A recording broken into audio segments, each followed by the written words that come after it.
Before we begin tonight's meeting, I'd like to remind everyone to turn off or silence their cell phones and electronic devices.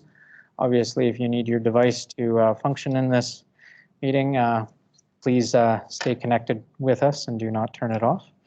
I'd also like to state that this school board meeting is taking place on Treaty 1 land and the traditional homeland of the Métis Nation. With that, I'd like to call this regular board meeting from Monday, June 1st, 2020 to order. Mr. Cochin, please proceed with the roll call. Roll call for the regular board meeting in Winnipeg School Division for June 1st, 2020. Trustee Adele.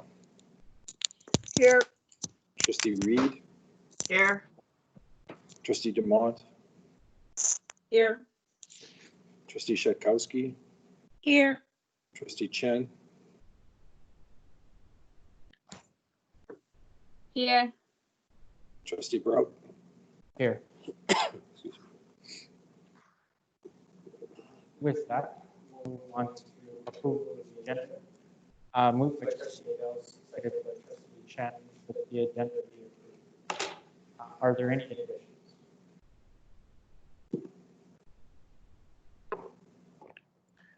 Hearing none, I will call for the vote. All those in favor? Opposed? Carried.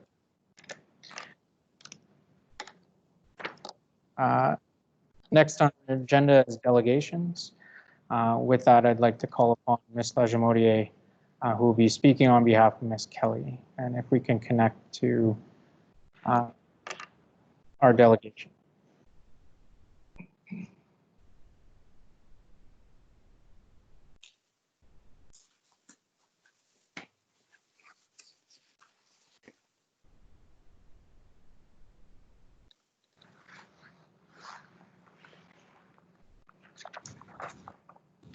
The delegation has been added. Excellent. Ms. LaVerendrye, do we have you on the line? Yes, I am. Excellent. Well, thank you very much for joining us tonight. Apologize for all the hoops and barriers to really join us for this meeting. I'd like to turn over the floor to speak, and in accordance with our procedural bylaws, will be granted minutes to make your presentation regarding the LaVerendrye care programs. And then once you're completed your presentation, trustees may have questions for you. So with that, I'll let you proceed. Okay, thank you. You can hear me okay? Certainly. My name is Renee LaVerendrye, and I am the mother of 2 children. I have a daughter who started at Sir William Osler in 2016 and took part in the KinderCare program at École LaVerendrye that same year. She's currently a student at École LaVerendrye in grade 2. I have a son who is scheduled to start at École LaVerendrye in September of 2020. There are 2 primary reasons why I chose École LaVerendrye. It is a quality French immersion school, and it has a well-respected care program. For the past 2 years, I have been part of the LaVerendrye Care Program Committee. Before I get into the specifics of why we're here today, I did want to just tell you briefly about the LaVerendrye Care programs that are offered at École LaVerendrye through the committee.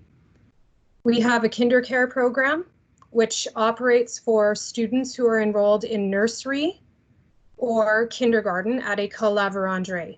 As I'm sure you all know, the kindergarten and nursery programs are half-day programs at École LaVerendrye, and so what KinderCare offers is care for those students who are registered in those programs for the opposite portion of the day. So if they're in the morning, they can take part in the KinderCare program in the afternoon, or vice versa. We have 40 spots that are used, and we have a wait list for that KinderCare program.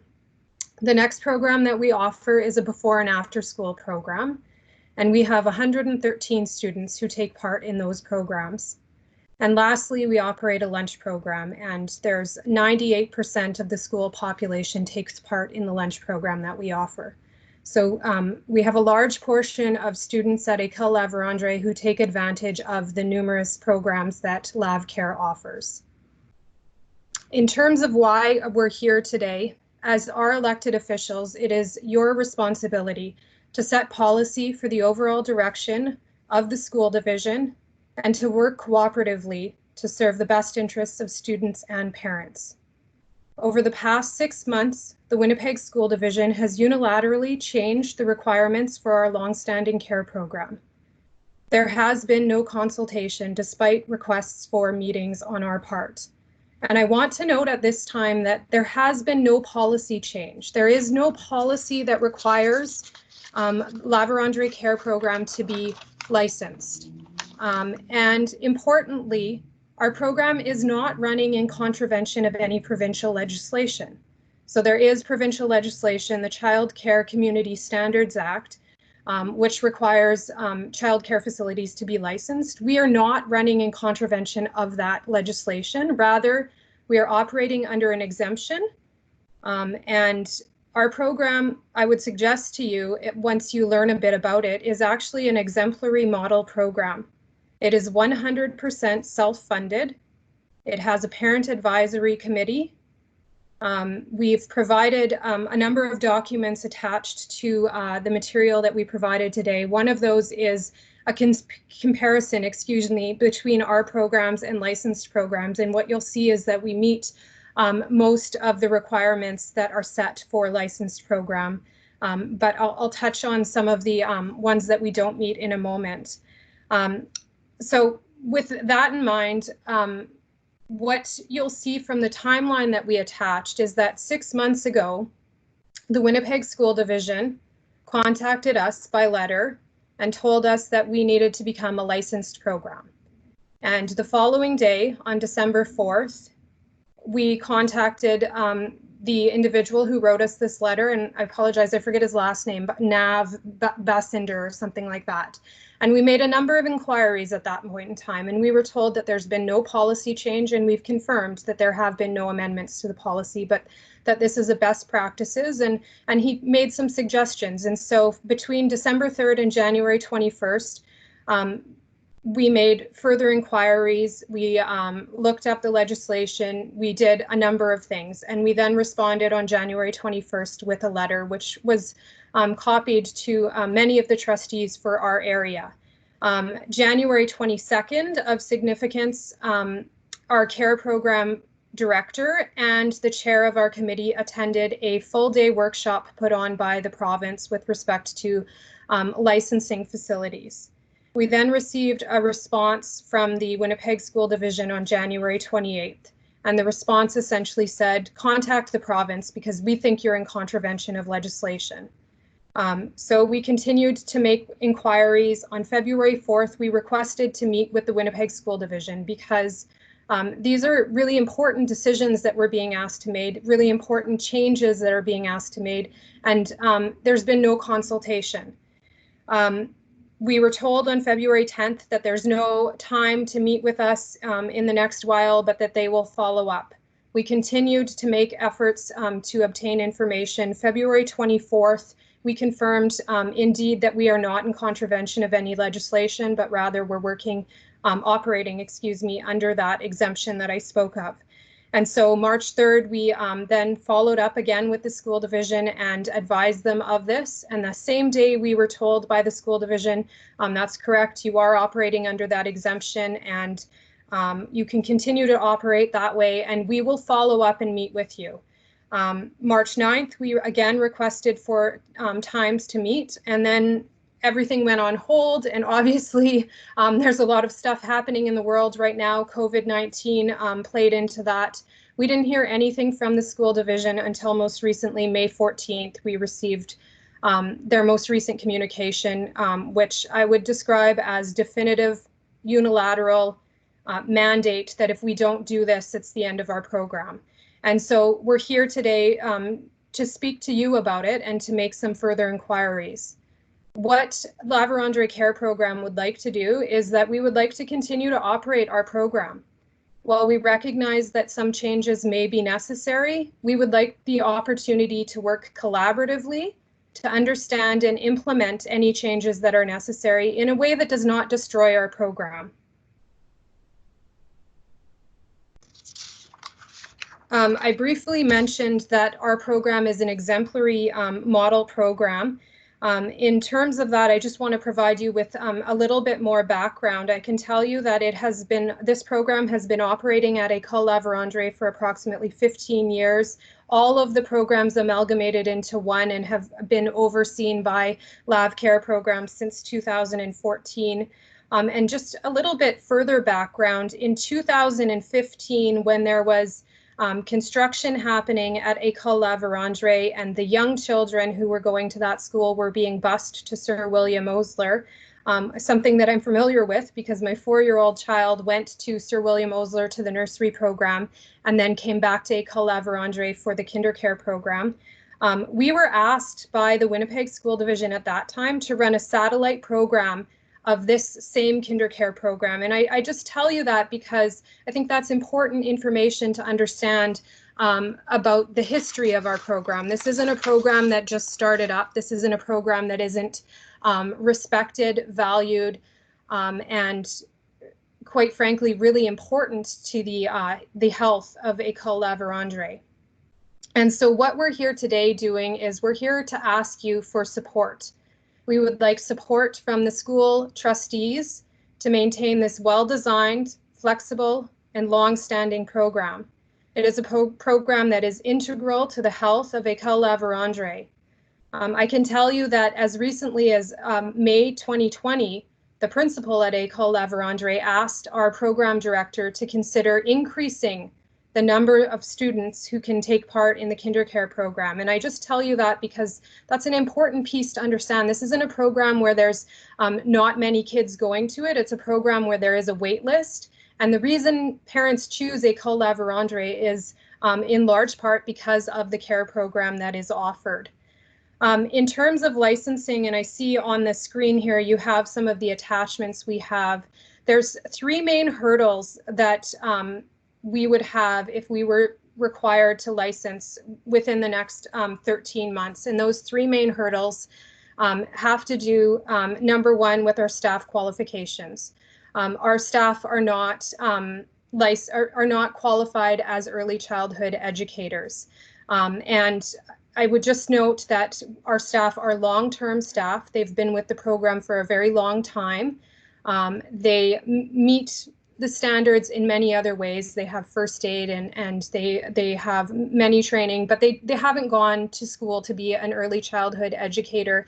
And anecdotally, I would just note that if you were paying attention to the media pre-COVID, you would know that in Manitoba, there was a lot of media about the lack of early childhood educators, the lack of spaces in those programs, the inability for childcare facilities to maintain those. So that's the first hurdle that we would have, is either we would lose our staff or we would have trouble finding staff that are qualified.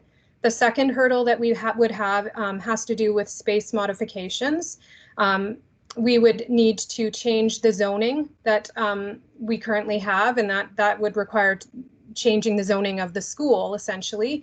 And there would be a number of space modifications that would have to occur. And then the third hurdle is fees and enrollment. And we've set out some details about that. But in terms of fees, we are very close to what licensed facilities require.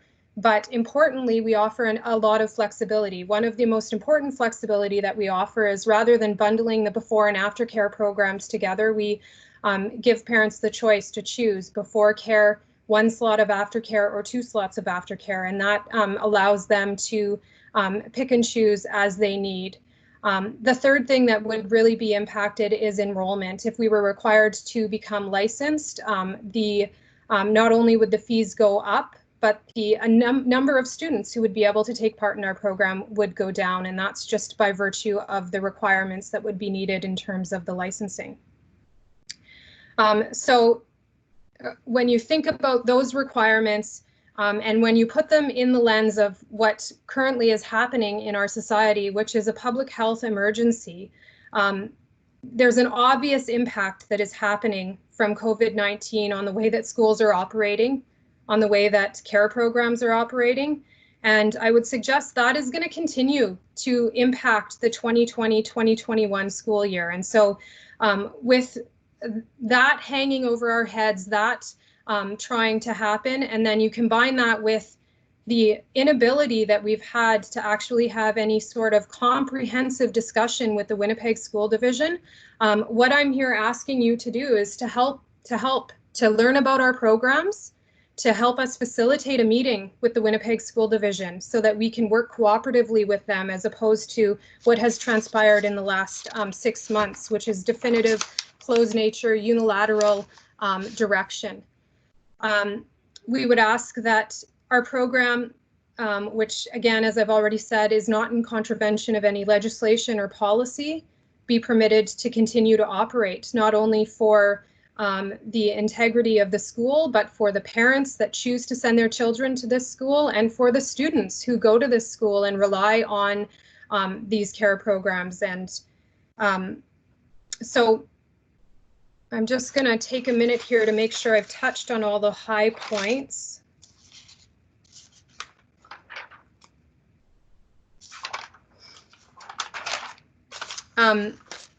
Those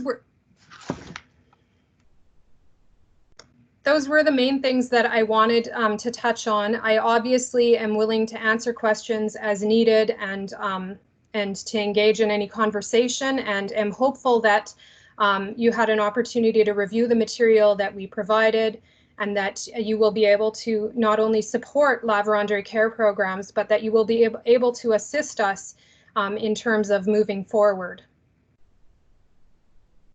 Thank you very much, Ms. Lajamodier, for your presentation.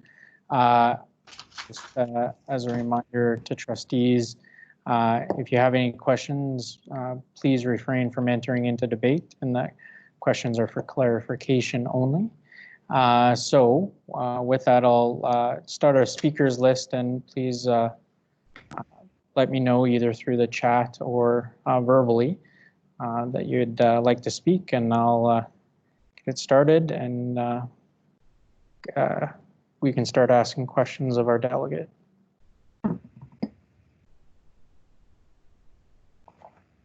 I'd like to speak. Please go ahead, Trustee Adel. Can I, is it okay? Yes, please go ahead. Oh, sorry. Okay. So thank you very much for taking the time to prepare this. I did read your presentation. I just have a couple of questions for you. So I just need to understand that prior to the December 3rd, 2019 letter from the school division, there was no communication with you expressing any concerns about your program, or letting you know maybe going forward we're going to have to look at a different relationship? Was there anything like that?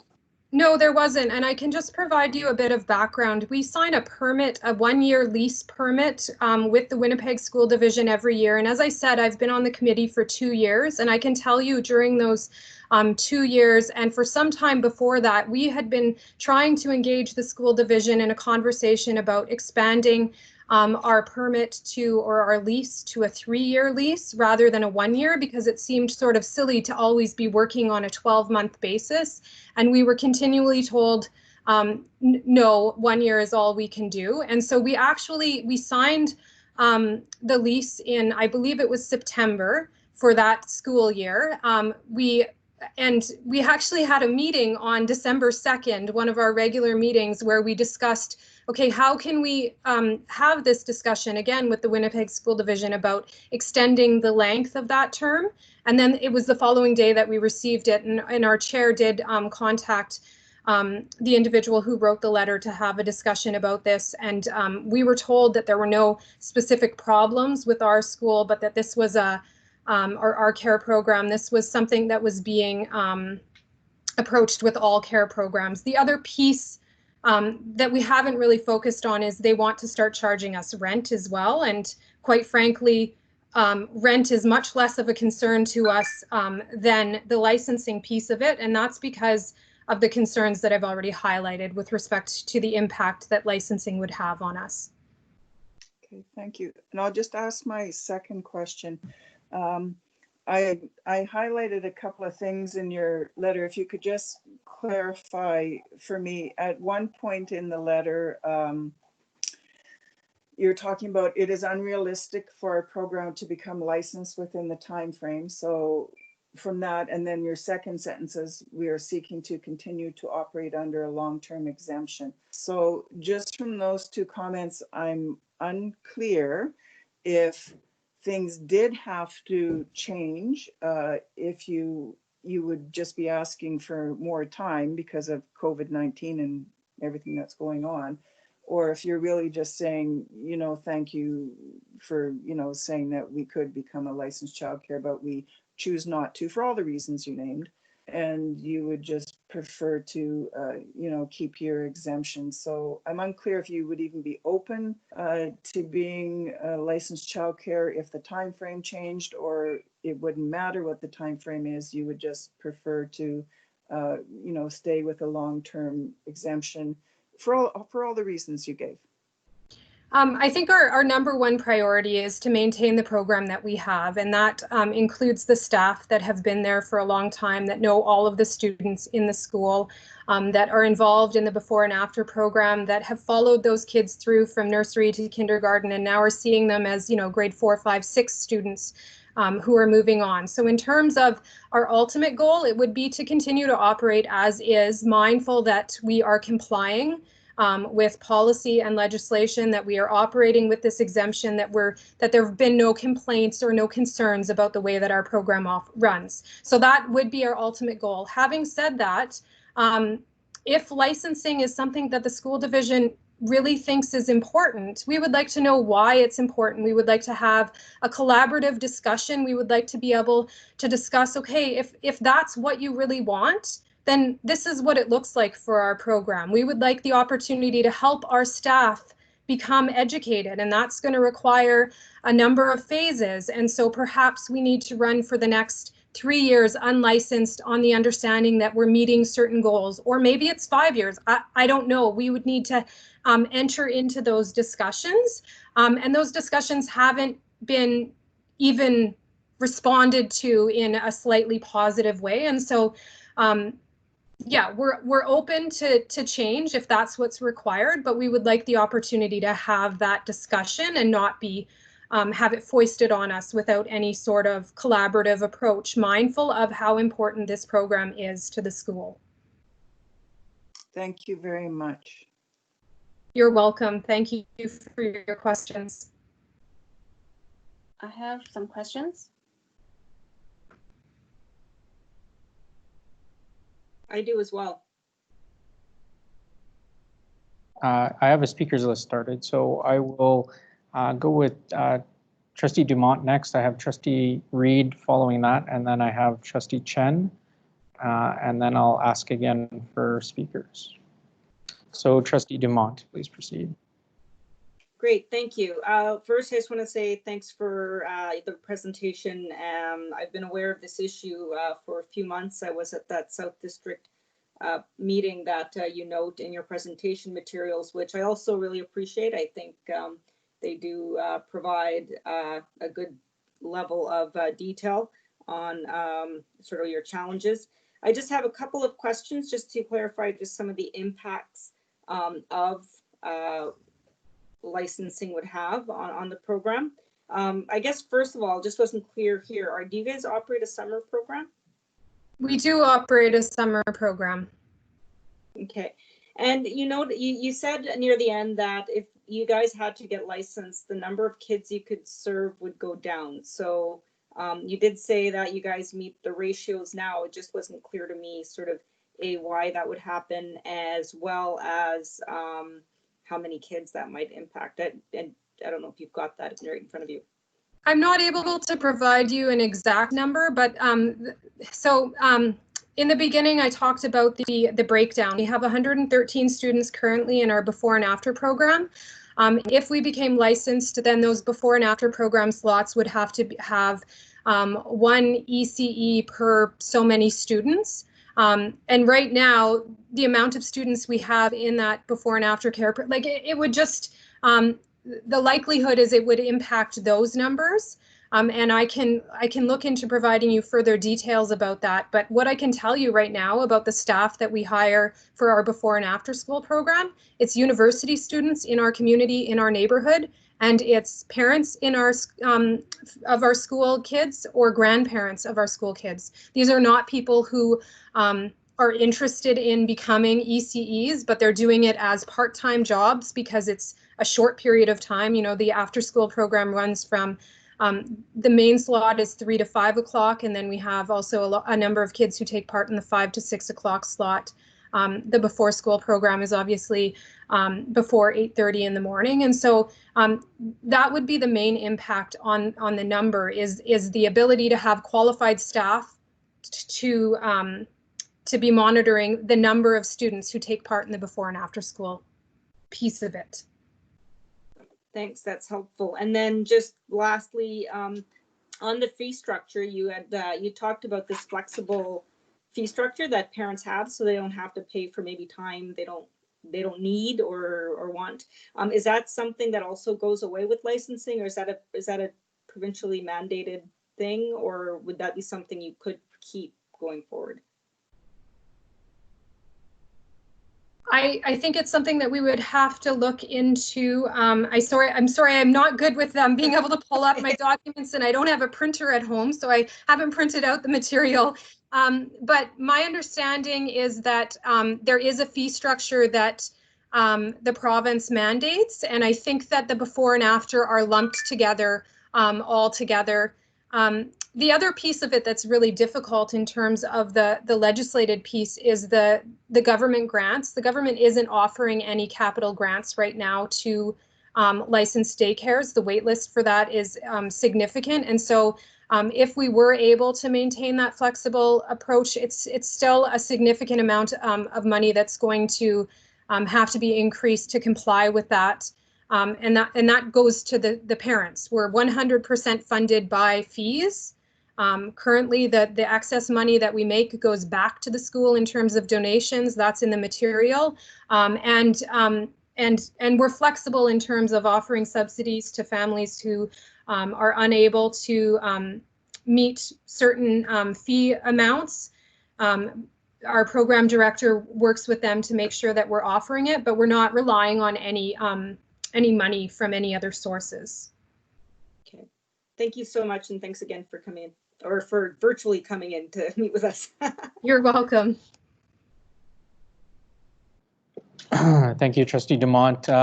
We have Trustee Reed and then Trustee Chen. Thanks for coming in. I have one really simple question. Your program offers before and after as well as during school hours? Yes. Okay, that's my question. Thank you. Thank you, Trustee Reed, Trustee Chen, and then I'll ask again for any other speakers.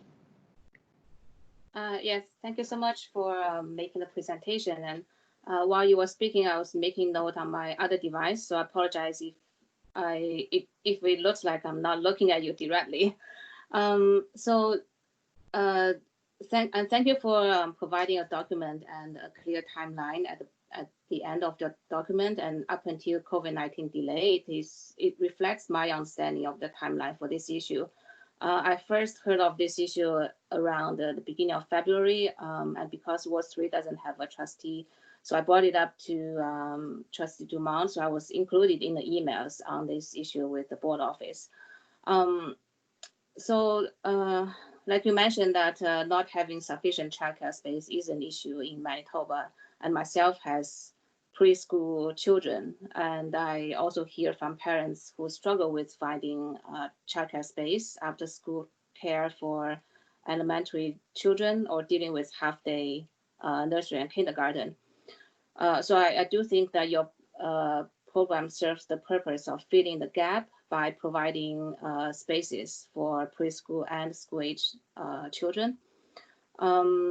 I just have a few questions. That you mentioned that you've been on the board for 2 years. To your knowledge, has this issue been brought up in the past? Never before. Never, ever have we been asked to become licensed before. There's never been any discussion about why we're not licensed. And our program manager has been with the program for a very long period of time. We have a number of parents on the committee who have kids who are in the older grades and who have been involved for a long time. And then there are newer parents such as myself who have become involved. And that's just the nature of a volunteer parent-run program. You go with the ages of your children. So no, this came completely out of the blue in December. Not even like in the past years. No, and as I said, in 2015, the Winnipeg School Division, when the younger kids, the kids in nursery and kindergarten were being sent to Sir William Osler for kindergarten and nursery, we were asked to run a satellite program of our unlicensed kinder care program at Sir William Osler. Winnipeg School Division was absolutely 100% clear about what our program was at that point, and our program director did it. She arranged for a satellite program to operate at Sir William Osler. That was in 2015. In 2016, it split off, and kids were able to be bused back to LaVerendrye to take part in the care program, the kinder care program at LaVerendrye. But at that time, it wasn't said, can you become licensed and operate this program at both schools? It was, we like your program, parents like your program.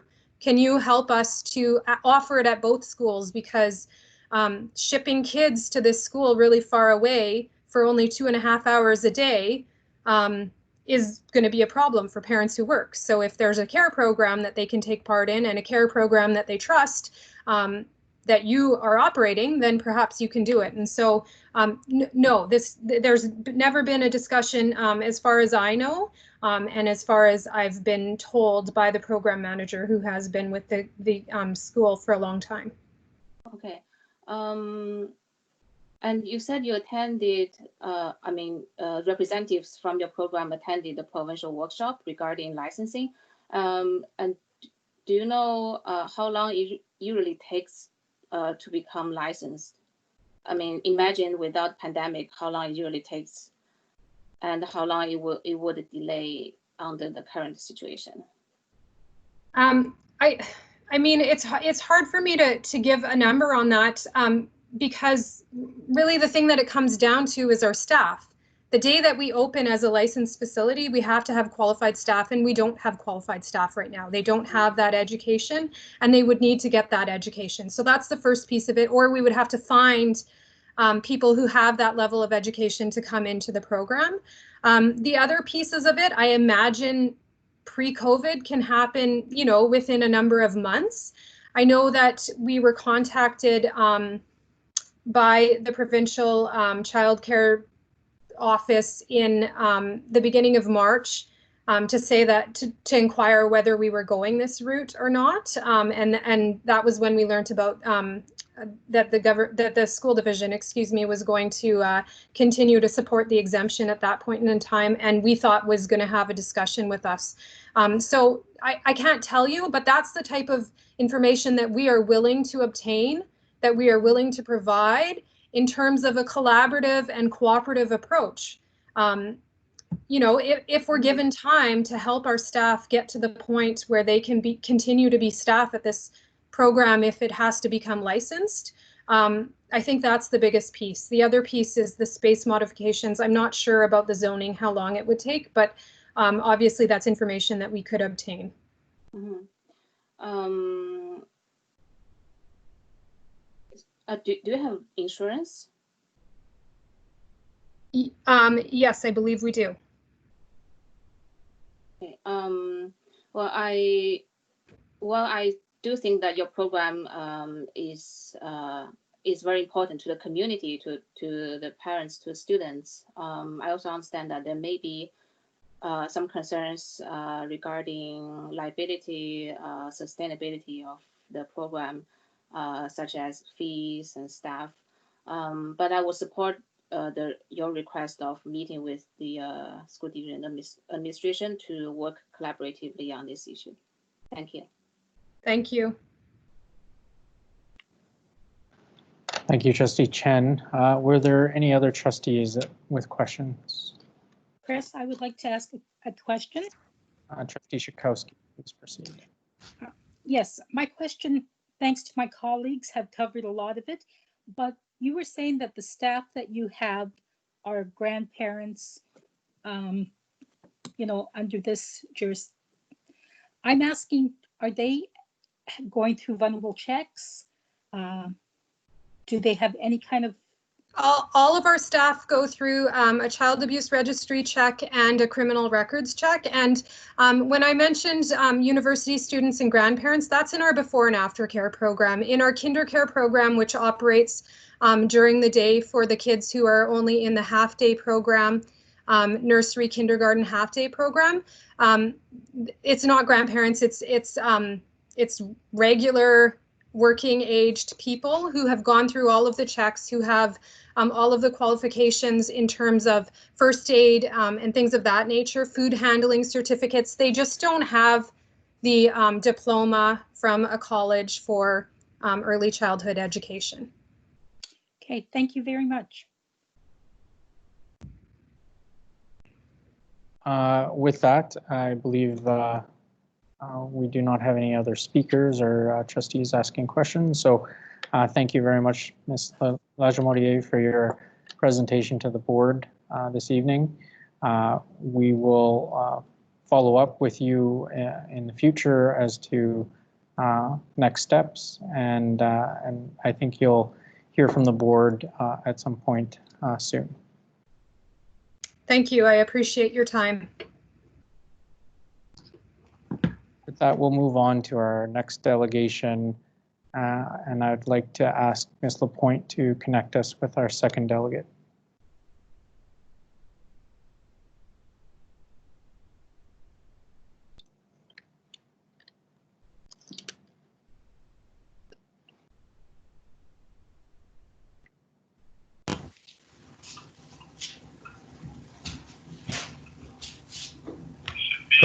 Okay, I think I'm good.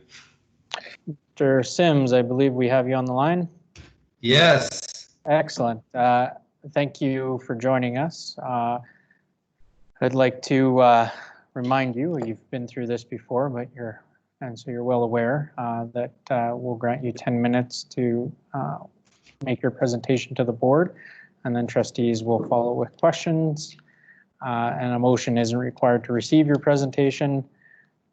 So at your leisure, please proceed. Okay, thank you, and appreciate various history-making moments.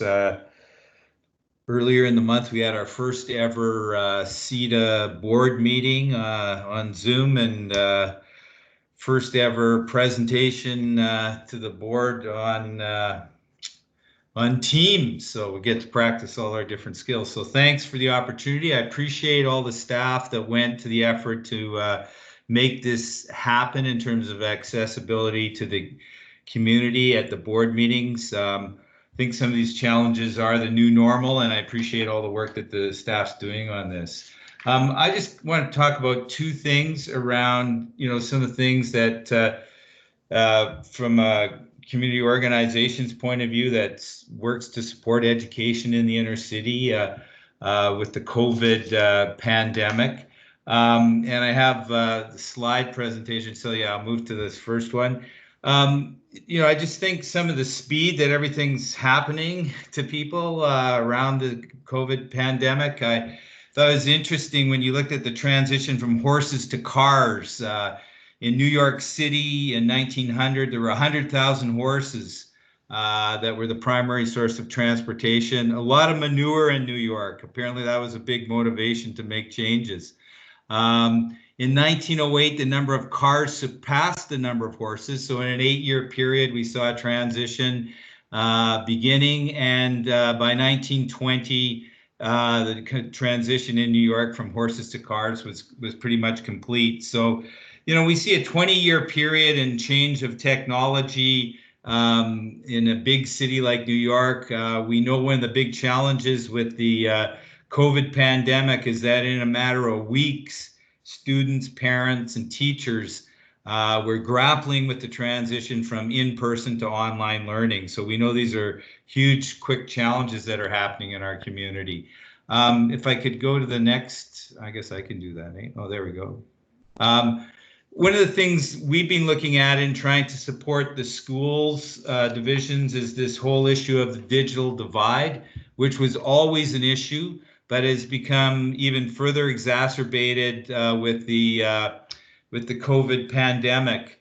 And one of the things which is way over my pay grade, but trying to understand all these kind of issues around connectivity, is this whole issue of bandwidth speed and how that impacts how families and schools can interact. So the federal government came out with a voluntary program for internet service providers. It was called the Connecting Families Program, and that low-income internet for $10 a month package, which had a download speed of 10 megabits and an upload speed of 1 megabit. The federal government came out with a bandwidth speed standard in its Canada's connectivity plan in 2019 that looked at a 50 megabits download standard and a 10 megabits upload standard. And, you know, I think this was prior to the COVID crisis that this probably bandwidth speed is probably inadequate. I know with all these Zoom meetings and Teams meetings that we're having now, I had at my home a 75 megabits download speed and a 7.5 upload speed, and that wasn't sufficient. I had to upgrade my home capacity in order to get meaningful connections around online presence. So we know that even the 50-10 standard is problematic. So and you know, some of the challenges we see that Seven Oaks has recently negotiated a deal where it's a 20 megabit, 3 megabytes download standard. I know the school division Winnipeg School Division is just in conversation with the superintendent this morning, has a 40 download and 5 upload megabit standard. So, you know, that's something that's interesting. But I guess in general, we see in moving forward, we know people are dealing with crisis right now, but the new normal is we're going to have to try and figure out some of this stuff. And that we think that exploring various options would be something that would be important to look at. So in the fall, we'll be coming back to you with some research of what's been happening around sort of nonprofit internet service providers in low-income communities as options to explore. And I know places like New York City has adopted a whole plan around addressing the digital divide by kind of a more of a municipal strategy around the digital divide. So we look forward to continuing to work with the school division about what are these future options around how do we address these issues. And we look forward to sort of further conversations in the fall about that. I guess we could go to the next slide. Just quickly, you know, as we're moving together around partnerships, you know, looking at what is authentic partnerships and this kind of model that was developed. It's been a long-standing model of how do you move from sort of degrees of weak engagement up from degrees to token engagement to what's kind of real meaningful engagement. And I think in moving forward and working together with communities and schools that this is a good model to look at is how do we work authentically together and things, especially around the pandemic. It's too much to ask for schools to do this on their own. We need to look at how partners can come together and how do we form those partnerships. So I'll just kind of leave it at that, and I'll move to the next one, as I know time ticks down quickly in 10 minutes.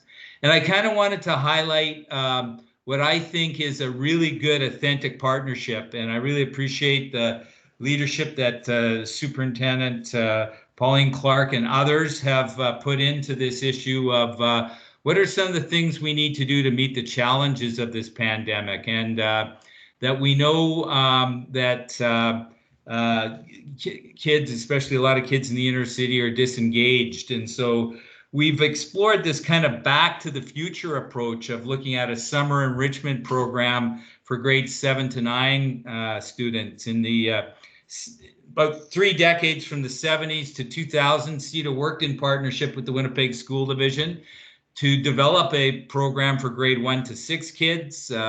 We would help parent councils get provincial and federal summer job grants, and the school division would provide teachers to mentor the students to run the program. The program evolved into the CSI program that's run by the Boys and Girls Club.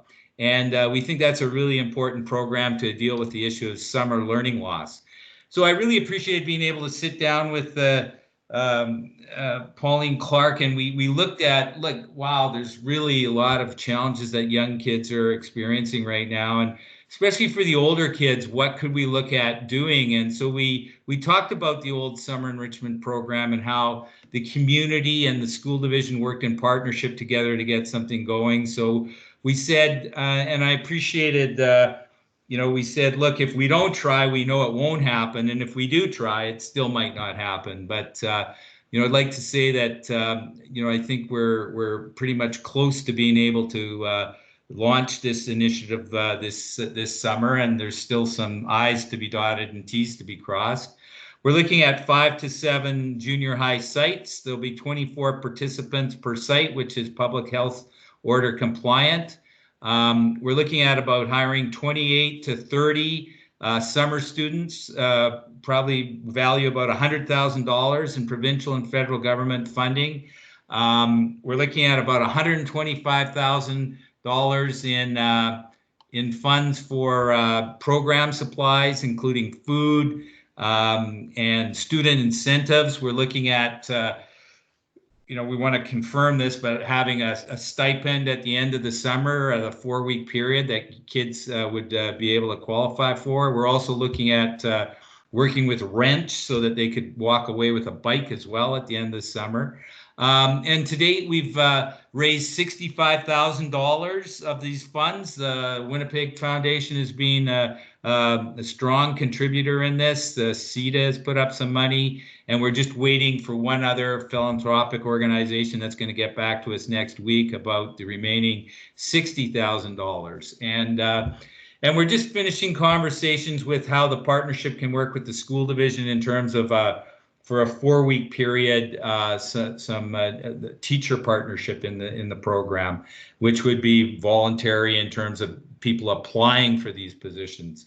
So I just kind of wanted to sort of reinforce that in sort of periods of crisis, I think we can look at how do we all work together? How do we all look at addressing young people's needs? And there's going to be many unmet needs that are out there. It's very hard for the schools to be asked to do that all on their own, and that we look forward to partnerships like this one, where potentially for every dollar the school division contributes, there's $3 other dollars contributed by community partners. And we're hoping that this will be something for this summer and for summers in the future. So yeah, I think that's pretty much 10-minute count. I'm sure I'm sort of looking at the clock here, try to get it in on time, and would be willing to answer any questions, or if people have any comments, I'd be pleased to do that. Thank you, Mr. Sims. I will start a speakers list, and I imagine trustees will have questions for you. Trying to give a little bit more latitude given the new way of doing business here, so we gave you some extra time to wrap up there. But I'll look for a speakers list, and if people want to note in the comments or the chat, sorry, or if they want to verbalize that they have questions, please go ahead. I have a Betty, question. I have some questions. I have Trustee Adele's voice came through. I think someone else was there. I'll put you next. Trustee Chen? And is next, and then anyone else? Okay. Please proceed, Trustee Adele, and I'll have Trustee Chen up next. Okay, thank you very much for coming, Tom, and for presenting to us. I have a few questions for you based on what you've written and being involved in the past in these kinds of programs. I'd like to know, how many teachers are you looking at? Are you looking at one teacher per 24 or two? Like, how many teachers are you looking at? So we're looking at one a site, but one of the things we're looking at is modeling it after the CSI program, because eventually we've had conversations with the Boys and Girls Club, and we see if this is a long-term program that this would be something that they would run. So they have a model of funding a teacher a site. There are sort of different ranges of what the how that gets reimbursed. And so we're looking at similar models around that. But we do see the importance of having a teacher that's mentoring the university and high school students that are involved, that there's looking at how kids can have fun, but also looking at building numeracy and literacy skills through project-based learning. And we also see that one of the groups that we're targeting in terms of students, and we appreciate the great work the Winnipeg School Division has done on this, is the Build from Within program. We've been networking with, I think there's about 40 students, Indigenous students in that program, and we think that would be a good experience for them over the summer, and we've already got some interest there. So the idea would be sort of one teacher and 5 university and high school students per site. Okay, and how many hours a day were you looking to operate this? Yeah, so we know these are grade 7 to 9 students, so early mornings is not a good idea. So the program will start at 11 and we'll have lunch and focus on a program up till like 4 o'clock in the afternoon. So we're trying to sort of get the rhythm of the age of the students in terms of what this program would be based on. And are you looking at July only, or July with the teachers and August on field trips or with the students and that? Are you just saying July only? Yeah, you know, this, we really saw this was really trying to get something off the ground. This has been only worked on for 3 weeks. So we thought we would just do the 4 weeks in July as a start for this year, and start with these kind of number of sites, and be able to you know, see what could happen in future years. But for this summer, it would be for 4 weeks in July. And is it going to be classroom only, or are you going to have some outside of school learning too? Yeah, there'll be outside of school learning. We've tried to, you know, there's different funds that have been put in the budget because there's more challenges with the health restrictions. And you know, those are some of the things that we would be looking at, is activities that are inside and outside as well. Okay. And just a couple more questions. So I know that you're aware that the children have been out of school, and some of them haven't been able to finish practicums, or been maybe a bit behind, and the teachers are supporting them in a good, kind, gentle way to figure out what the gaps are going forward. So I'm wondering if you have explored any partnerships with the Winnipeg School Division that you could support the teachers in looking at the gaps that specific students may be facing to help them be more prepared for their next grade next year. Yeah, and I mean that's the motivation of this program is, we know the problems of summer learning loss, and we think there's going to be even a broader issue around COVID-19 learning loss. And people have said, well, you think kids are going to want to go to school, go something like this in the summer? And I said, probably not. And we're going to have to do some, interesting things to engage them. We're working very closely with the school division and with the principals. They're looking at, the conversations we've had are like, what are some of the young people that have been identified for learning recovery programs, and how could we encourage them, to get into the program? A number of the students are attending schools where the CEDA Pathways program is, so our staff will be encouraging as well through our relationships for kids to get involved in the program.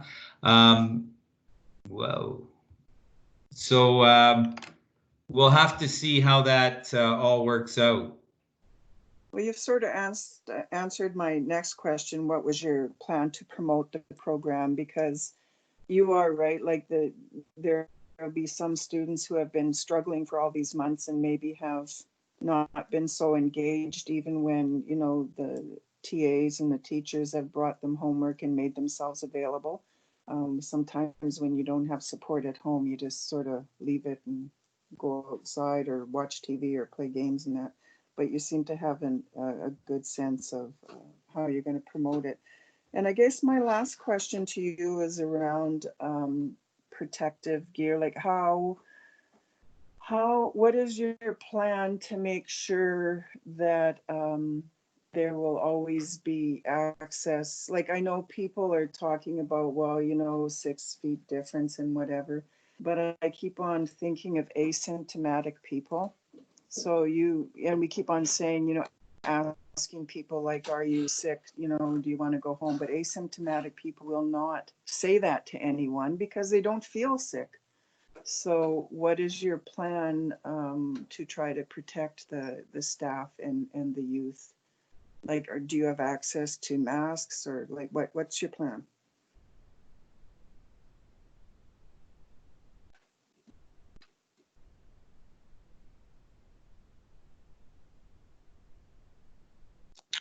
Mr. Sims, are you still with us?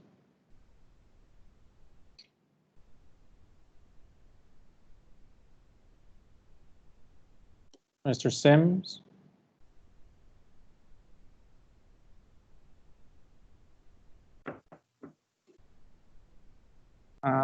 Ms. Lapointe, it seems like we've lost our connection with Mr. Sims. Yeah, he is still online. Looks like his Wi-Fi may be frozen. Did you want me to disconnect and try to reconnect? Yes, we'll give a few attempts to try and reconnect with Mr. Sims before we. Okay. One moment, please.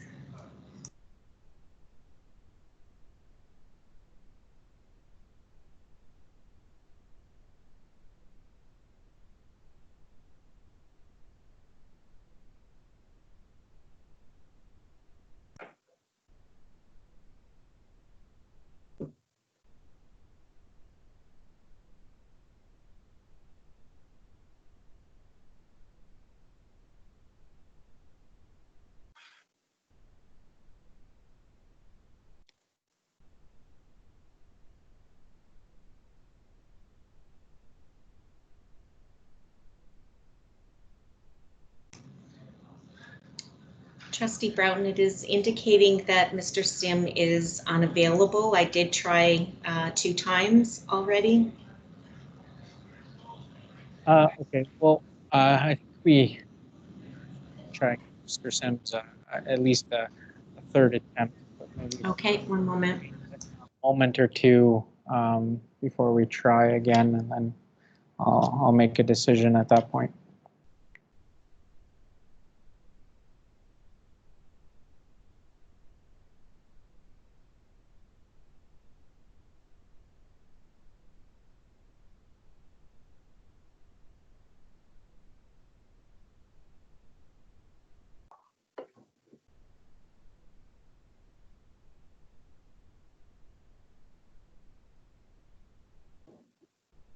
Chris, if we can't get through, can we make sure that that question is asked though?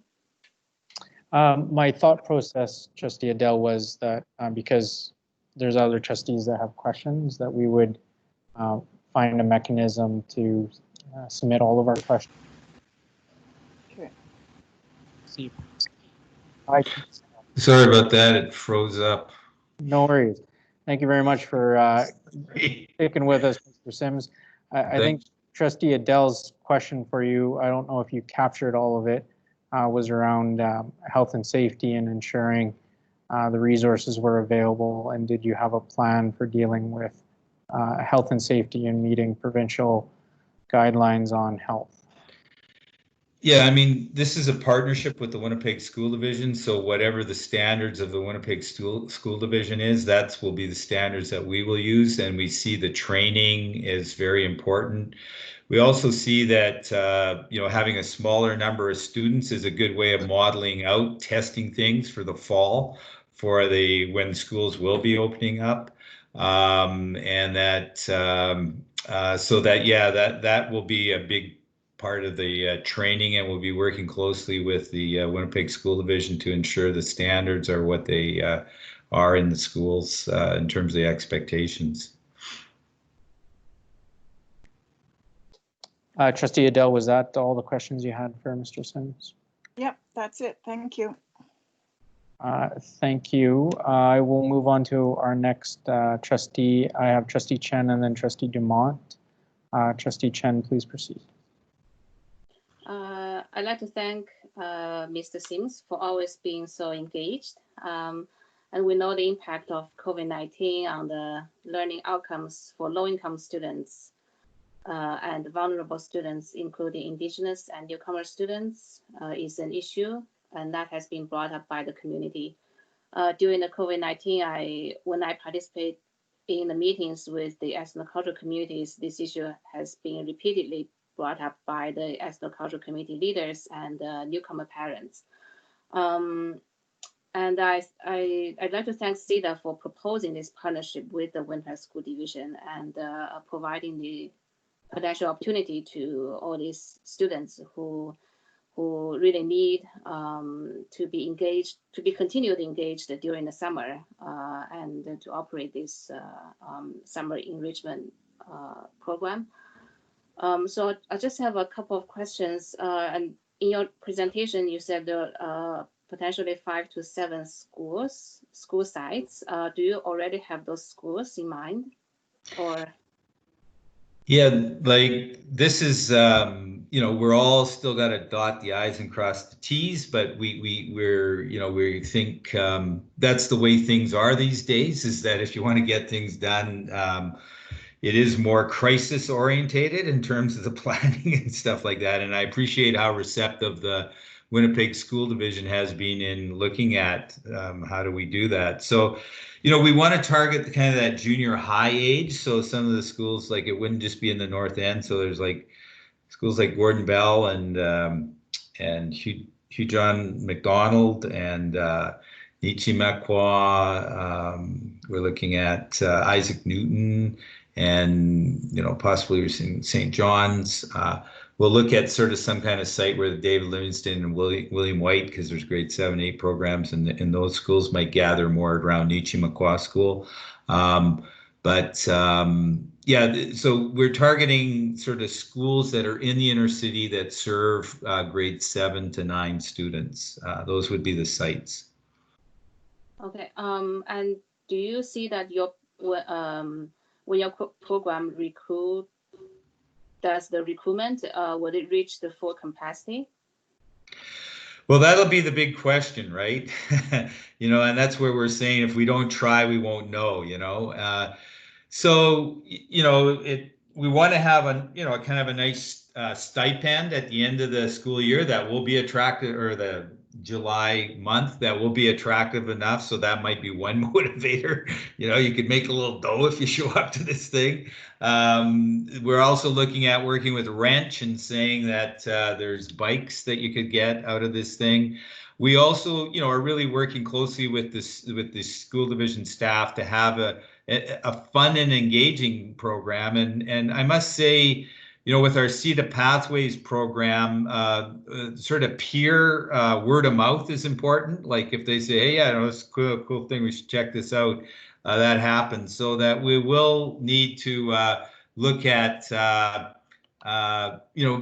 having an engaging program. We think relationships will be important, the relationships that staff have, the Winnipeg School Division staff have with young people, and that the CEDA Pathways staff have with young people, of encouraging them to get involved. We know that online learning has been really tough for a large number of inner city students. And I say that, we have 300 kids in our program, and we've connected with about, over 90% of them. And we know that the online learning, we have online tutoring that we were able to shift to, very tough.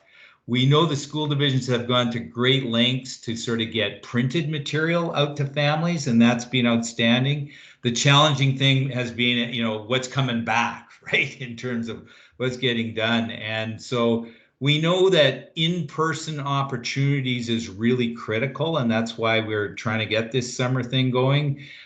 We think there's like real tough patterns that a lot of kids have got into, where they're up all night and sleeping all day. And so, one of the big achievements will be, hey, let's get up and get them this thing at 11 o'clock. I think that'll be a good outcome as one of the measures. So we know this is going to be a real challenge, and we have no illusions about that. But we think that if we don't, as adults in the community, provide opportunities for young people, then for sure, that isn't going to happen. So that it will be something to look at.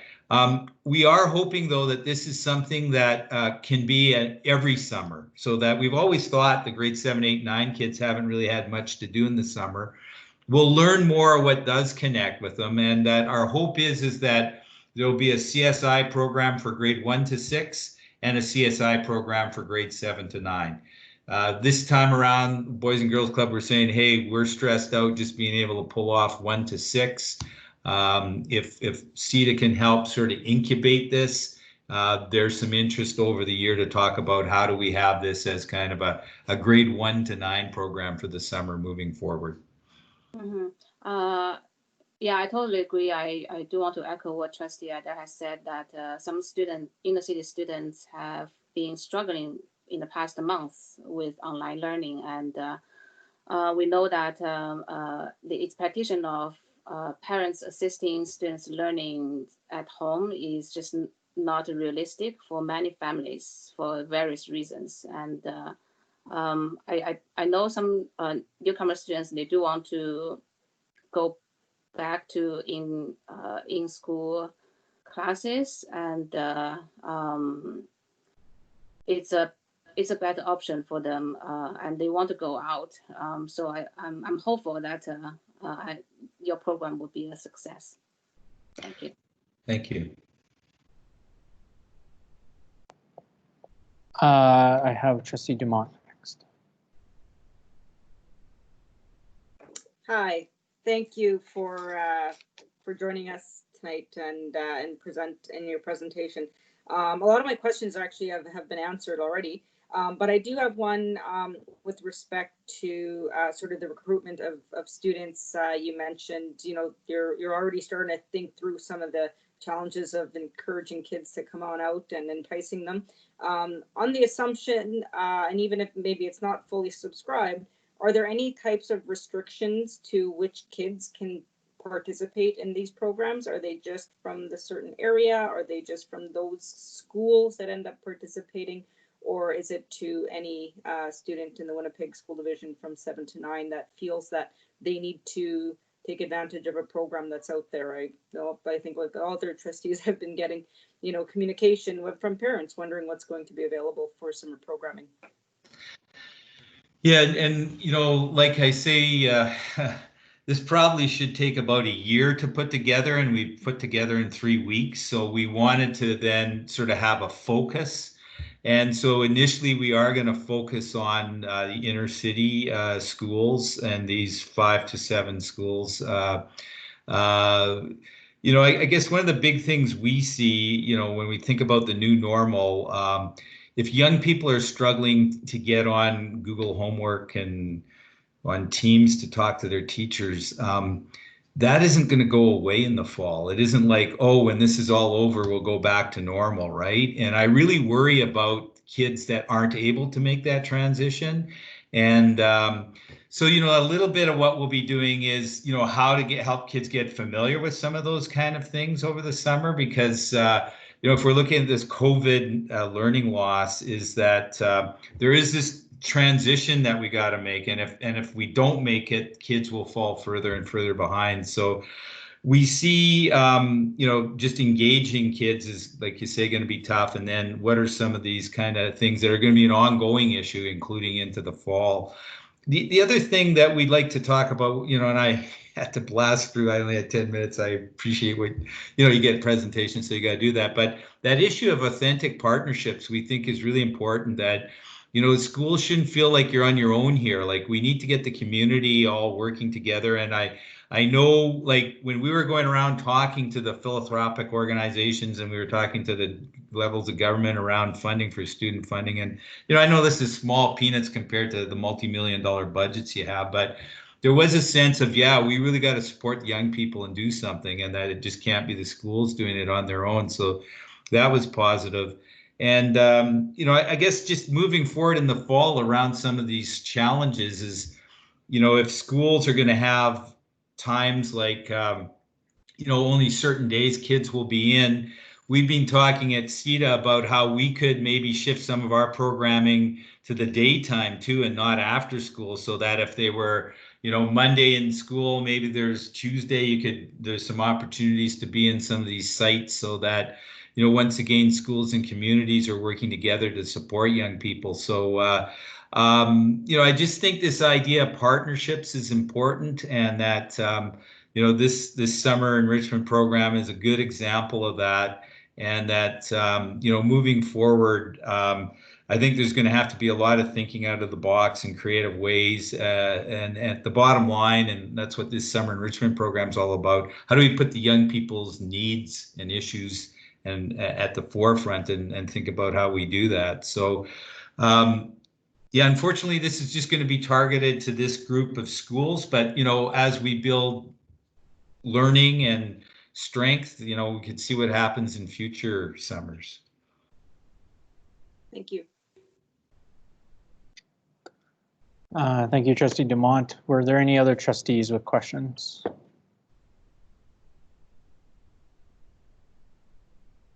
Second and final call for trustees with questions.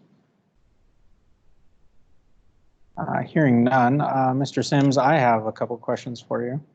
Okay. I find that your description of the level of engagement that you have with the Winnipeg School Division, senior administration, and school leadership really is along those lines of an authentic partnership. Would you describe the relationship between CEDA and the Winnipeg School Division as an authentic partnership? Yeah, what can I say? We've been doing it for 40 years. So just, time is, I think, a test of that. But no, I think things are based on relationships, and, there'll be times when we disagree and we agree to disagree. But I've always found that when we want to look at problem solving around things, that we do have an authentic partnership. I think one of the things that we need to work on is how do we expand, that knowledge and skill set? I don't think, it's often we assume, well, we can just do it. So I do think that there are different things that can be done on, with various educational leaders and teachers and stuff like that, of what authentic partnerships look like. And I also think in the community, then understanding more what are some of the institutional issues that people face, and how do we can build on those things. So I think there's good basis there, and I think we can always learn and grow and expand on it as well. So with that idea, in a leadership development program, do you think community partnership training would be an excellent step in kind of internal Winnipeg School Division professional development? Yeah, no, I think so, because I think a lot of our asks of, say, if we say leaders like principal level, and people have different competency sets, but you can't have them all. And that the idea of, especially in the inner city, having those partnership skills is important. So I think you're right that it is something that could be a leadership stream. I also think that it will, unleash more resources and more potential when authentic partnerships are formed. And, part of the reason I just kind of wanted to use the summer program is something concrete, tangible. It's small, but, if you have 20, 30 of these kind of things going in a number of different schools, the numbers add up in terms of student impact and dollars leveraged. I couldn't agree more. My next question for you, a final question, is in your review of internet connectivity that has been made available to communities, you noted that the Winnipeg School Division's download speeds was 40 megabits per second and an upload speed of 5 megabits per second. And you showed 3 other options in your slide there of what the federal government requested, what they've set as a standard, and what Seven Oaks School Division was producing. And so I'm wondering, is the findings that Winnipeg School Division is providing the best internet connectivity of the programs that you've reviewed thus far? Well, and to me, I just found that out this morning, so I was able to add it in there in terms of Winnipeg School Division. And, I know that there were some interesting strategies around, the connectivity in terms of the devices and not having routers go in. So those are all interesting and important things that are being thought through. I guess my main sort of pitch in terms of putting out the examples is, and I want to do this in a constructive way, but I think we got to push the internet service providers to do a lot more, especially when it comes to education. And I think we got to question whether market forces alone will be something that can solve this issue. And I'll give you an example. Some of the things that we're working on is that the provincial government just announced on May 15th that they're asking requests for proposals for they call it, it's kind of eerie, but dark fiber that Manitoba Hydro has. So it's extra capacity they already have. It's underutilized capacity in their lines. And how can that be made available to underserved communities? Now, they're focusing on rural and northern, but I think we got to talk about demographics of the inner city in terms of underserved. And the federal government is also, in its 2019 report, talked about how internet service providers need to provide deep cuts at wholesale rates to what they're calling anchor institutions, and schools could be included in that, of like the connectivity isn't sort of a privilege, it's a way it's a right, and that we need to do that. So I know, just even looking at teams, I wonder about the capacity of the existing Winnipeg School Division bandwidth speed, like, screens freezing up and blanking out and stuff like that. And so that's why we're interested in this idea of exploring, the new normal and what is sort of other ways of delivering internet services. And we're hoping in the fall. I had a really good conversation with Pauline Clark that we're going to do just a little bit of exploratory what is happening in the school division right now, so that we could see what potential things could be happening in the future. And we know places like New York City has just before the COVID crisis, like in January this year, they've announced like a 5-year strategy as a city to look at the digital divide and look at moving not just at market approaches, but non-market approaches for connectivity. So, so it was more in the spirit, that slide, about saying, hey, you know, what we're getting from the existing internet providers isn't good enough, and that we need to look at options. And I would argue the 50-10 benchmark that the Fed set up was prior to the pandemic, that we know that, you know, the kind of utilization of online is just, you know, expanded exponentially, that probably isn't good enough. And I just go back to, like, I had a hard time connecting. My personal home internet was 7.5.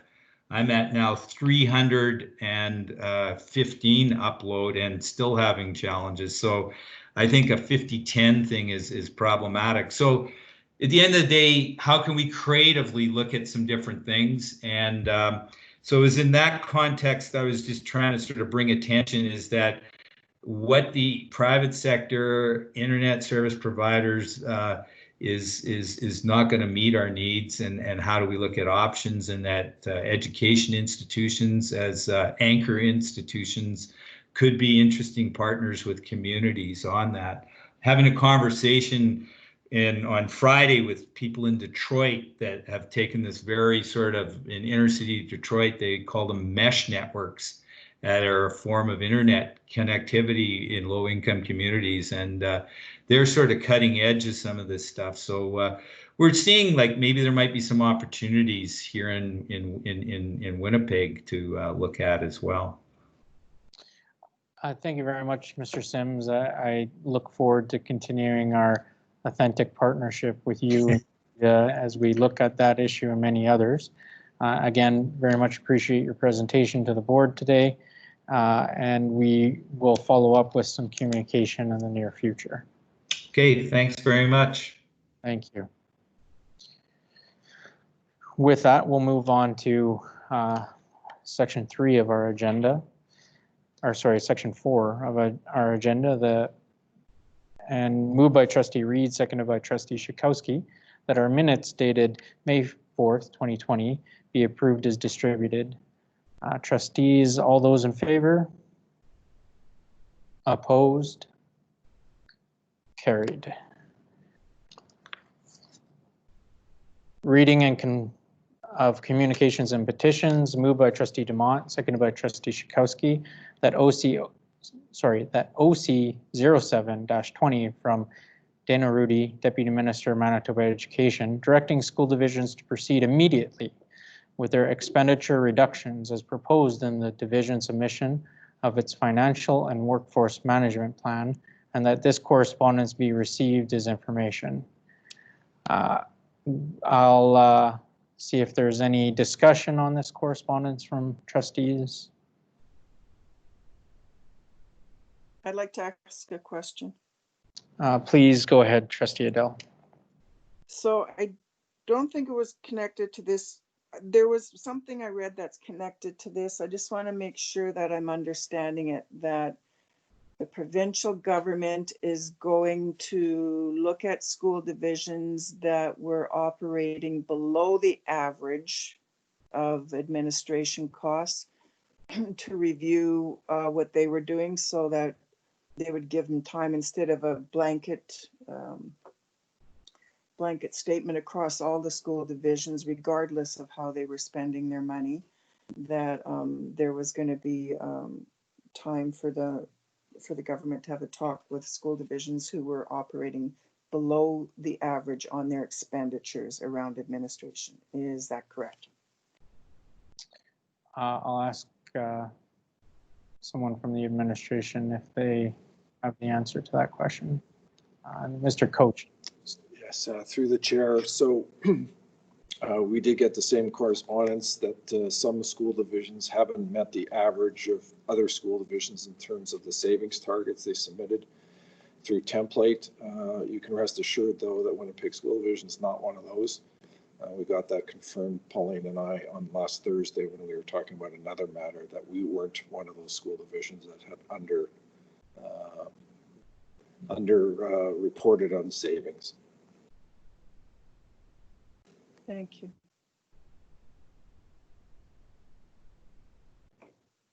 Any trustees' questions? Trustee Dumont, I believe you spoke up.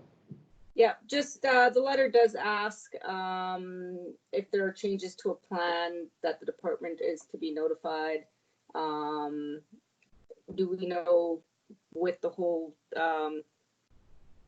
gradual having kids going back to school, has there been any changes to our plan?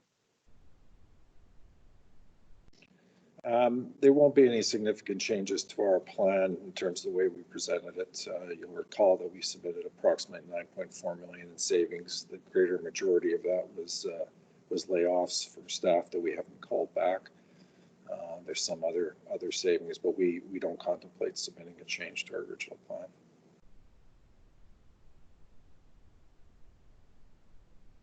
Can I ask another question on this? Trustee Adele, you're looking to ask a clarifying question? Yes. Please. So I just want to be clear that I'm understanding what was written in some document, because I interpret it as saying that, or maybe it's wishful thinking, I don't know. I interpret it as saying that that those school divisions, prior to the government telling them to cut back their money, that the government would be willing to look at their expenditures prior, and that they were spending less, so they would tell them you don't have to cut back as much because you were spending less already. So I'm guessing from what you're saying that that is not true, and we still had to put in a budget. Yeah, that's my interpretation as well. I mean, the communication about the underspending only came in after all the submissions were sent in by every school division. So it took them a fair bit of time from the time we submitted ours and everybody else's submission to tally them up and decide who had spent and underspent. So they couldn't possibly have known that before the submission had happened. They would have had to wait till after. Interestingly enough, this correspondence came on May 25th. Which we were already 3 or 4 weeks into our spending savings. So it seemed a little bit after the fact to us. Thank you. I have a question. Please go ahead, Trustee Chan. In the letter, the sentence that the department will provide further direction on the use of savings generated. Once this has been confirmed, could the admin explain a little bit, or do you have a sense when you meet with the province of what this could mean? Yeah, I mean, so it's a very good question. It's the question that I ask the Assistant Deputy Minister every time on a call with her, as to what's happening with the savings that we've submitted. Ours apparently is okay with them. We simply don't know at this point, and it's really a critical question for them to answer as to whether they're actually going to pull those savings or not. Our issue and every other school division's issue is the Lou Riel arbitration award that for our division wipes out all the savings if applied at the end of June, which we will. So the question for us is, are you pulling them? When are you pulling them? What's happening? And as you can tell probably by my voice, I'm pretty frustrated for not getting an answer, as is every other school division. We simply don't know. So. I guess that's my concern too. Thank you. Any other questions from trustees on this communication from Deputy Minister of Education directing school divisions to immediately reduce expenditures? Any other questions? Hearing none, I'll move over to our next correspondence. Moved by Trustee Dumont, seconded by Trustee Shikowski, that OC 08-20 from Kelvin Gertsen, Minister of Education, advising all school divisions of the temporary suspension of provisions in the Public Schools Act from March 20th to July 31st, 2020 regarding by-elections, board meetings, and school calendars by May 1st, The Minister of Education also provided clarification on the process for submitting religious petitions and that this correspondence be received as information. I'll ask trustees if they have any questions regarding the letter from Kelvin Gertzen, Minister of Education.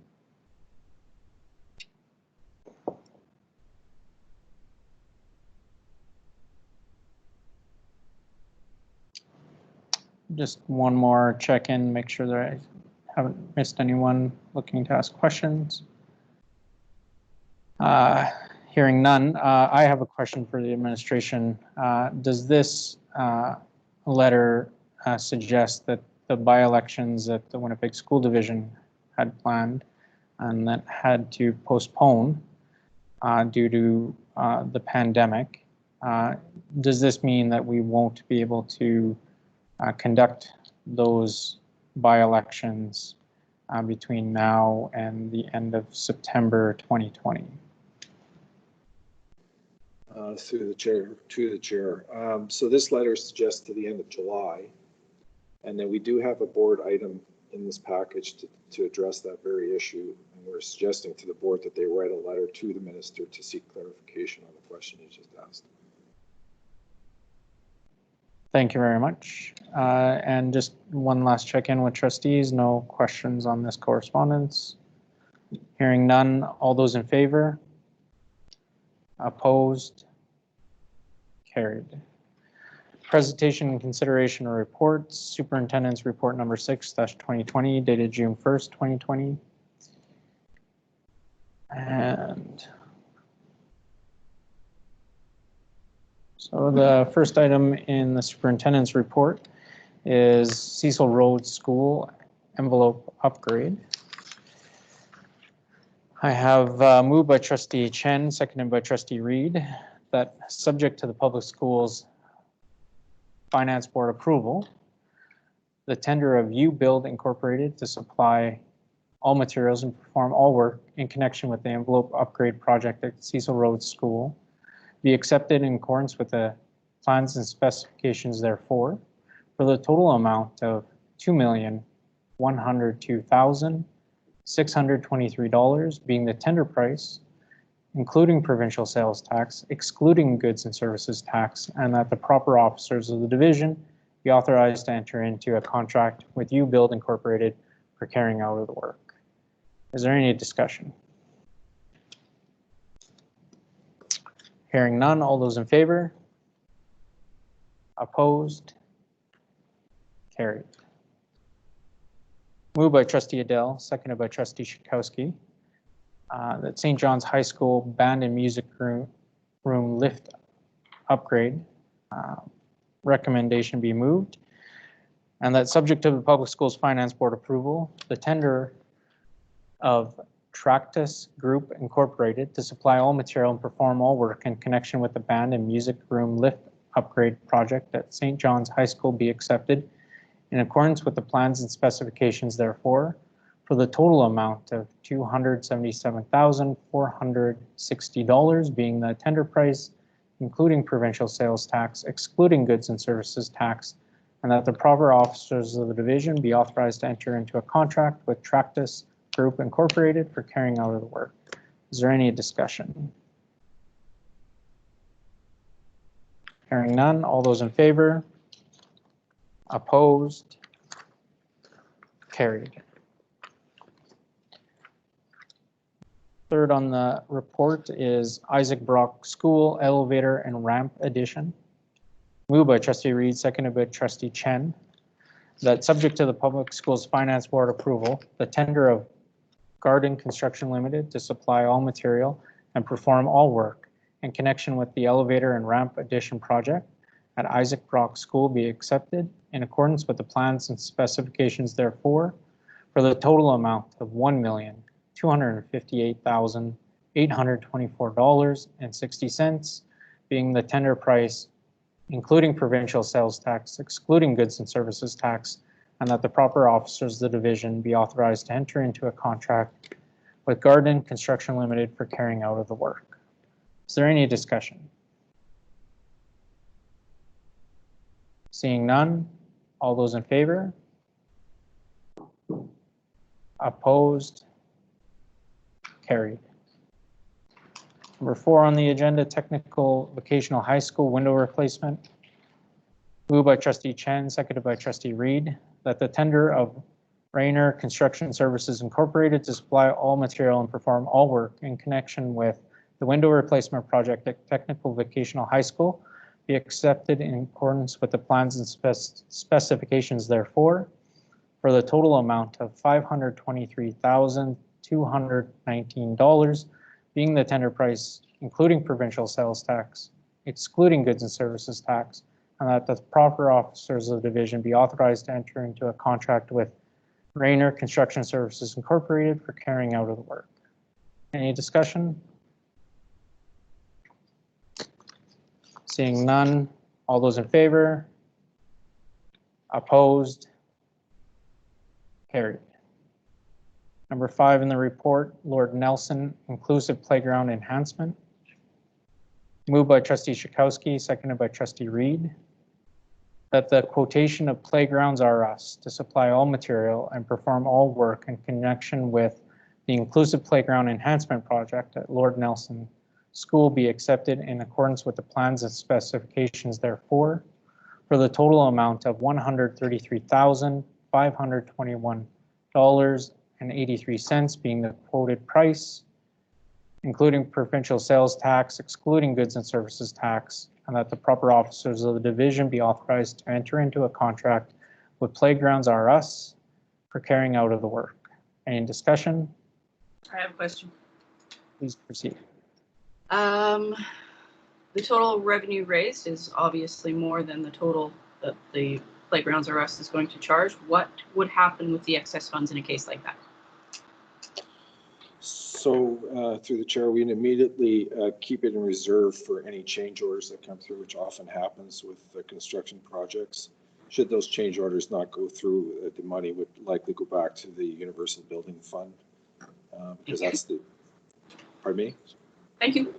Oh, okay. Thank you very much. Any other questions from trustees? Hearing none, all those in favor? Opposed? Carried. Number 6 in the report, Elmwood High School Phase 1 steam heating system replacement. And it's been moved by trustee Reed, seconded by trustee Dumont. That subject to the Public Schools Finance Board approval, the tender of Lowen Mechanical Limited to supply all material and perform all work in connection with the Phase 1 steam heating replacement project at Elmwood High School be accepted in accordance with the plans and specifications therefore, for the total amount of $2,817,482.42, being the tender price, including provincial sales tax, excluding goods and services tax, and that the proper officers of the division be authorized to enter into a contract with Lowen Mechanical Limited for carrying out of the work. Is there any discussion? Seeing none, all those in favor? Sorry, I just had a quick question. Sorry, I was on mute. Dumont. Just a question on the note about the post-tender addendum was issued to reduce the total cost to within the PSFB budget, and that reduced the cost of the project by quite a bit. What was the impact of that to the project, of having to make that big reduction to stay within the budget? Yeah, so what happened is that all the bids came in higher than the amount that PSFB was willing to fund. So they had to go back and reduce their budget. I couldn't tell you off the top of my head precisely what that amount was and what the effect was, but I can get that information from our building manager as to what effect it had. I don't think it's large, because I talked to him this morning about it. All I know is that this project has to get going very quickly, because it's going to be tight to get it done by the end of September. So, but I can get you the answer to the question you were asking. Thanks. Thank you very much. Trustee Dumont will follow up with answers for you on that. Was there any other from trustees?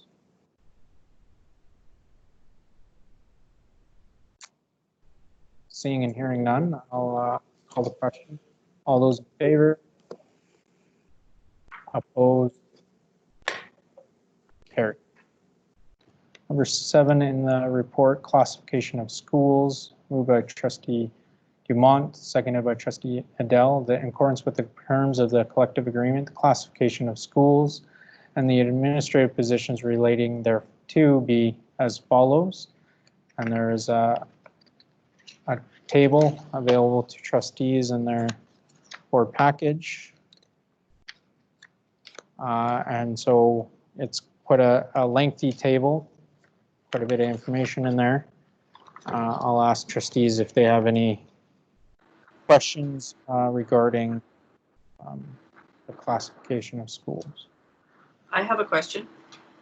Please proceed, trustee. River Elm School, 298 average students. And then Norquay, 244. Why does one qualify for a vice principal, but yet the other doesn't? I only noticed the schools that I'm involved with. I don't know if there's any other circumstances that are the same. I'll respond to that. In the collective agreement, there's a number of 350, which is where a vice principal is automatically assigned. That's the lowest number automatically assigned a vice principal. You'll see on the item that there are a number of vice principal positions that have the number 1 in brackets after them. We came to an agreement with the Winnipeg Teachers Association many, many years ago that some of the schools that have extremely high needs, high mobility of students, probably more staff in the building than the number of students would show because of all the additional programs, that those would be those would qualify for one of these additional 10 positions. It was originally 8 positions, and the division, of course, is paying for this, so the WTA said, yes, we'll go up to 10. So each year where those 10 are assigned is always reviewed alongside where the numbers are in the other schools that are close to 350, but just under 350. Okay, thank you. Thank you. Any I other have a question. trustee Chen, please proceed. Just Sergeant Park School has the same number of students, but it's proposed a change. That's correct. Sergeant Park School, the way that vice principals are allocated is different to the numbers for principals. So in the board item, you can see the number that controls whether a principal is at classification 1, 2, 3, 4, or 5. In the collective agreement, there's a very complicated system for allocating vice principals with a whole complete different set of numbers that is really too confusing to put in the board item. But the fact is that last year's Sergeant Park should have been reduced by a vice principal position because they were at 815. And for 1 year, I can grandfather. So when a school is at 900, that's when they should get the B and the A position. So last year, because the change at Sergeant Park happened, I grandfathered it for a year. And so this year, they're so far below the 900 that I'm not grandfathering it for another year. Otherwise, it becomes unfair to other schools. We have to try and have some consistency with respect to this. Yeah, that totally makes sense. Thank you. Thank you. Any other questions from trustees?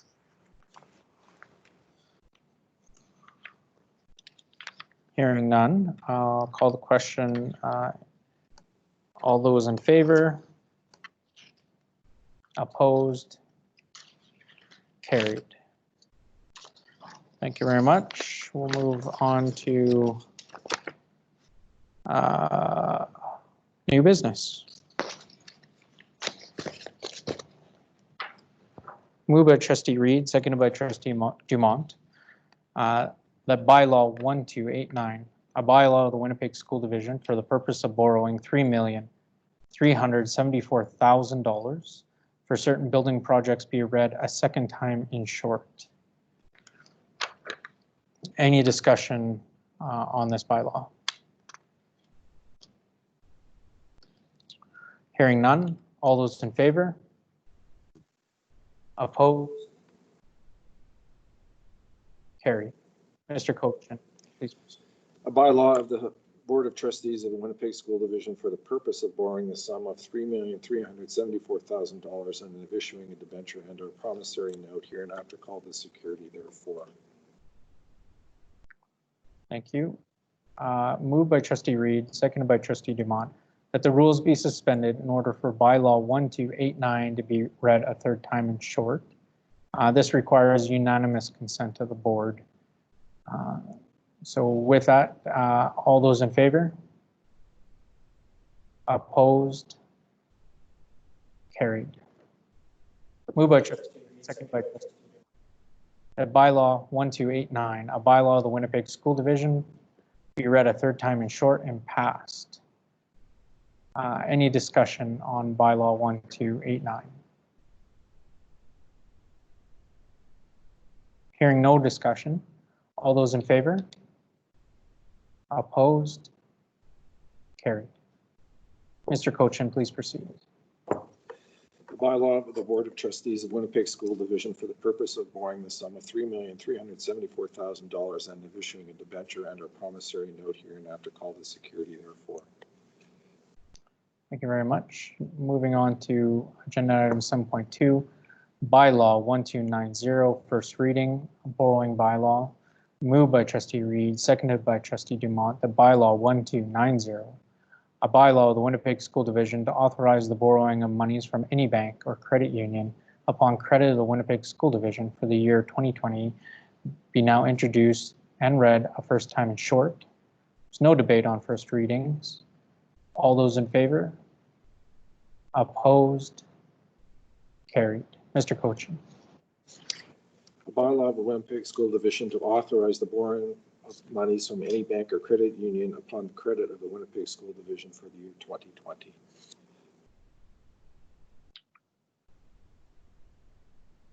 Thank you. Item 7.3, the Winnipeg School Division framework for school planning during COVID-19 pandemic. The framework of the school planning document for COVID-19 has been provided for information.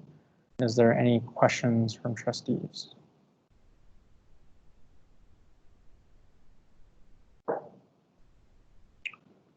Hearing none, I'll move on to agenda information. Moved by Trustee Reed, seconded by Trustee Chen, that information correspondence IC 09-20 to IC 10-20 be received as information. Is there any discussion from trustees?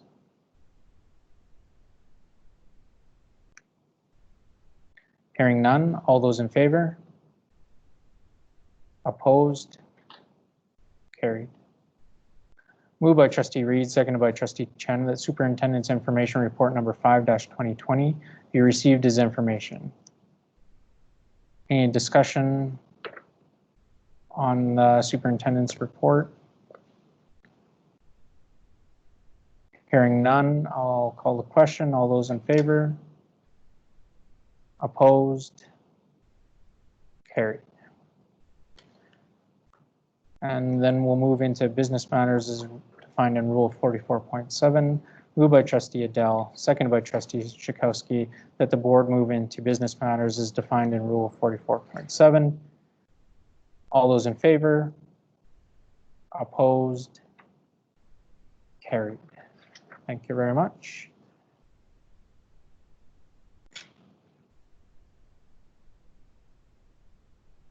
And I'll just confirm with Ms. Lapointe that the recording has ended.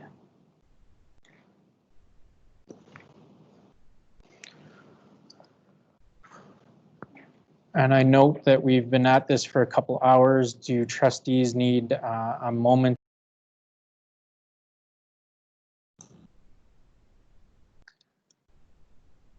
The Board of Trustees has returned from an in-camera session and to report on the work of the board during that time in camera. Trustee Chen, would you please give us an update? Okay. The board discussed the City of Winnipeg property. There's a motion that the Board of Trustees write a letter to the City of Winnipeg granting consent to sell, lease, or otherwise dispose of the property located at 1520 Corridon Avenue, subject to the terms and conditions as outlined in the agreement between the City of Winnipeg and WSD. And I so move. Seconded by Trustee Reed. Any discussion on this item? Hearing none. I'd like to just indicate that I think it would be really nice to see the City of Winnipeg invest in low-income housing.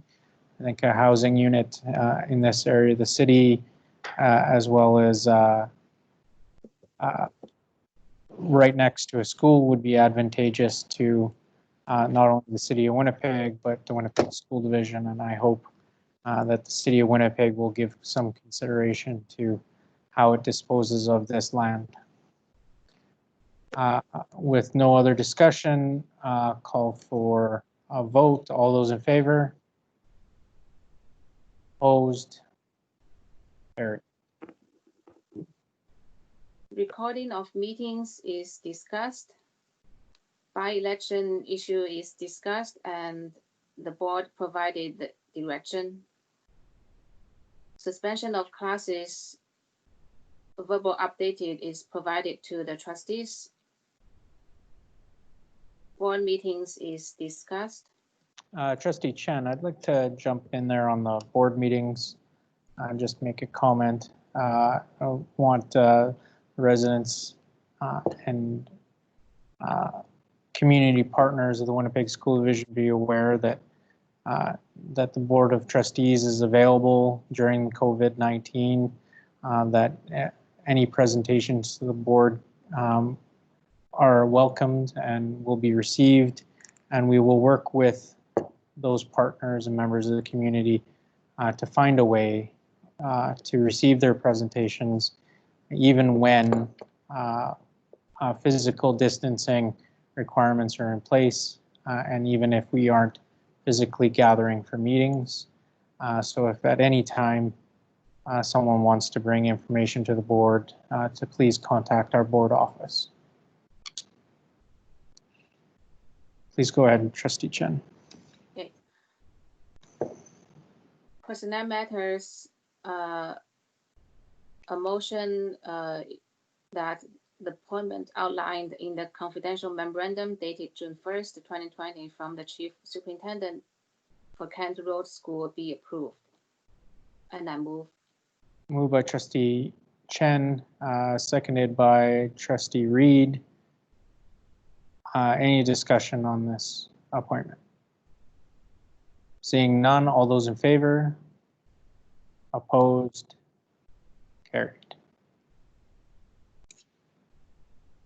Personnel matters, administrative appointment principal for Echo Lower Seco School, that the appointment outlined in the confidential memorandum dated June 1st, 2020 from the Chief Superintendent be approved. I move. Chen, seconded by Trustee Dumont, that the administrative appointment for principal of École Laura Secord School be approved. Any discussion? Seeing none, all those in favor?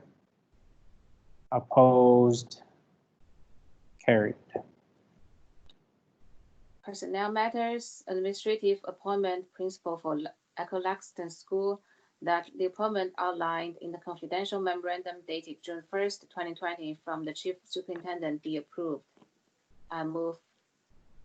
Moved by Trustee Chen, seconded by Trustee Reed. Any discussion? Seeing none, all those in favor?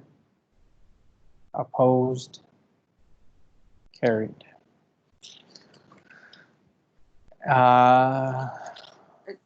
These We have a couple of items. without salary suspension reports are provided as consent agenda to the board.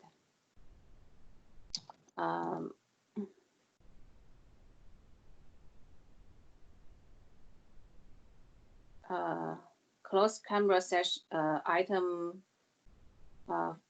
financial and workforce update is discussed.